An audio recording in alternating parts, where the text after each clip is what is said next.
এখন দুপুর 3টার কাছে বাজে। তো তোমার দাদাভাই একটু আগে এসলো, এসে বললো কি ছাদে যে লাইটগুলো লাগিয়েছি পুজোর সময় সেগুলো খুলে ফেলে, এই জন্য ছাদে চলে এসে যে লাইটগুলো খুলতে।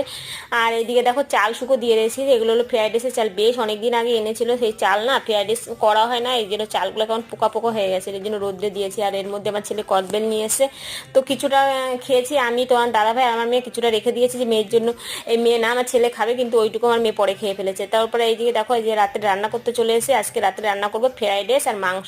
মেয়ে বলছে কি মা একটু ফ্রাইড রাইস আর মাংস করো, কালকে বলেছে আর তোমার দাদাভাই আজকে মাংস নিয়ে এসেছে, তো ভাবলাম চালও আছে যখন, চালটা নষ্ট হয়ে গেছে যখন, মানে নষ্ট হয়ে না মানে নষ্ট হয়ে যাচ্ছে যখন, তাহলে ফ্রাইড রাইস করে ফেলি, এই জন্য ফ্রাইড রাইস করেছে। আর একটুখানি রয়েছে চাল, তো আরও 500 মতো রয়েছে। তারপরে এদিকে আমার ছেলে মেয়ে গেছিলো হচ্ছে মেলায় ওর বাবার সাথে, সেই আসার সময় ওই যে খেলনা নিয়ে আসলে। আর এই দেখো ফ্রাইড রাইস রান্না করেছি, এর মধ্যে চিংড়ি মাছ দিয়েছি, ছিল না, ডিম ছিল না, ছেলেকে ফোন করলাম বলবো আনছি বলে আর আনেনি, ডিম দিইনি, চিংড়ি মাছ আর সবজি দিয়ে ফ্রাইড রাইস রান্না করেছি। আর এই যে আজকে রাত্রিবেলা রান্না করছি পাঁপড়।